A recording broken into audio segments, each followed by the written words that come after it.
നമസ്കാരം. ഒരു സംഭവം ഓർമ്മിപ്പിക്കുന്നു എന്ന് മാത്രം. ഹിറ്റ്ലർ തൻ്റെ ക്യാബിനറ്റ് മീറ്റിംഗിലേക്ക് ഒരു കോഴിയുമായി വന്നു. അദ്ദേഹം ആ കോഴിയുടെ തല തൻ്റെ കക്ഷത്തിനടിയിൽ അമർത്തി പിടിച്ചിരുന്നു. നടന്നു നീങ്ങുന്നതിനിടയിൽ അദ്ദേഹം കോഴിയുടെ തൂവലുകൾ ഓരോന്നോരോന്നായി പറിക്കാൻ തുടങ്ങി.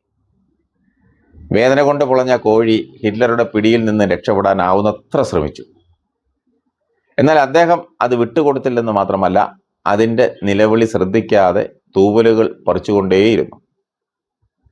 ഇത് കണ്ട ക്യാബിനറ്റ് അംഗങ്ങൾ പറഞ്ഞു, ആ പാവം ജീവിയെ ഇങ്ങനെ ഉപദ്രവിക്കരുത്, അതിനെ വിട്ടയക്കുമെന്ന്. എന്നാൽ ഹിറ്റ്ലർ ആരുടെയും വാക്ക് കേട്ടതുമില്ല. അവസാനം അതിൻ്റെ ശരീരത്തിലെ എല്ലാ തൂവലുകളും പറിച്ചെടുത്ത ശേഷം അദ്ദേഹം അതിനെ തറയിലേക്ക് എറിഞ്ഞു. എന്നിട്ട് ചെയ്ത എന്താണെന്നറിയോ? തൻ്റെ പോക്കറ്റിൽ നിന്ന് കുറച്ച് ധാന്യം എടുത്ത് അതിന് നൽകാൻ തുടങ്ങി. വിശപ്പും വേദനയും കൊണ്ട് തളർന്ന ആ കോഴി ആഹാരത്തിനായി വീണ്ടും ഹിറ്റ്ലറുടെ കൈകളിലേക്ക് തന്നെ നോക്കി. ഹിറ്റ്ലർ ധാന്യങ്ങൾ കാണിച്ച് അതിനെ അടുത്തേക്ക് വിളിച്ചു. അല്പസമയത്തിന് ശേഷം ആ കോഴി അദ്ദേഹത്തിൻ്റെ അരികിൽ വന്നിരുന്ന ആ ധാന്യങ്ങൾ കൊത്തി തിന്നാൻ തുടങ്ങി. അതുവരെ ഹിറ്റ്ലറുടെ പിടിയിൽ നിന്ന് രക്ഷപ്പെടാൻ വെമ്പിയ അതേ കോഴി വെറും ഒരു പിടി ധാന്യത്തിനായി വീണ്ടും അദ്ദേഹത്തിൻ്റെ അരികിൽ തന്നെ വന്നിരുന്നു.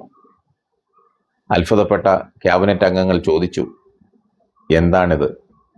ഹിറ്റ്ലർ മറുപടി പറഞ്ഞു, വോട്ടർമാരും ഇതുപോലെയാണ്. 4.5 വർഷത്തോളം നമ്മൾ അവരുടെ തൂവലുകൾ പറിച്ചെടുക്കുന്നു. എന്നിട്ട് അവസാനത്തെ 6 മാസം അവർക്ക് കുറച്ച് ധാന്യങ്ങൾ എറിഞ്ഞു കൊടുക്കുന്നു. ആ കുറഞ്ഞ ധാന്യങ്ങൾക്കായി വോട്ടർമാർ കഴിഞ്ഞ 4.5 വർഷം നമ്മൾ ചെയ്ത എല്ലാ അനീതികളും മറക്കുന്നു. എന്നിട്ട് നമുക്ക് വീണ്ടും വോട്ട് ചെയ്യുന്നു. ഇത് തന്നെയല്ലേ നമ്മുടെ നാട്ടിലെയും ജനാധിപത്യവും ജനാധിപത്യത്തിൽ തിരഞ്ഞെടുക്കുന്ന ഭരണാധികാരികളും.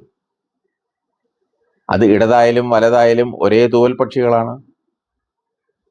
തെരഞ്ഞെടുപ്പിൽ ആർക്ക് അവസരം കിട്ടിയാലും ഇത് തന്നെയാണ് അവസ്ഥ. പഴയതെല്ലാം നമ്മൾ മറക്കും. അവസാനം തരുന്ന അപ്പകഷ്ണത്തിലും വാഗ്ദാനങ്ങളിലും നമ്മൾ വീണുപോകുന്നു. നമ്മൾ അവരെ നെഞ്ചിലേറ്റുന്നു. നമ്മൾ സ്വയം ഒന്ന് ആലോചിച്ച് നോക്കിയാൽ മനസ്സിലാക്കാവുന്ന കാര്യമേ ഉള്ളൂ. തെരഞ്ഞെടുപ്പിൽ കിട്ടുന്ന വാഗ്ദാനങ്ങളുടെ പെരുമഴ, അതൊന്നും നടക്കില്ലെന്നും നടന്നിട്ടില്ലെന്നും നമ്മൾ ചിന്തിക്കുന്നില്ല. നമ്മൾ നോക്കുന്നത് തെരഞ്ഞെടുപ്പ് കാഹളം മുഴങ്ങുന്നതിന് മുൻപ് ഇടുന്ന കല്ലും ഉദ്ഘാടനങ്ങളും ഭാവിയിൽ തരുന്ന വാഗ്ദാനങ്ങളും മാത്രമാണ്. ഇതെല്ലാം കേൾക്കുമ്പോൾ നമ്മൾ നമ്മുടെ സമ്മതിദാന അവകാശം അങ്ങ് കുത്തിക്കൊടുക്കും. ജയിച്ചു പോയാൽ പിന്നീട് അവരെ കാണുന്നത് അടുത്ത തെരഞ്ഞെടുപ്പിനാണ്. നാടിൻ്റെ വികസനം നമ്മുടെ അവകാശമാണ്.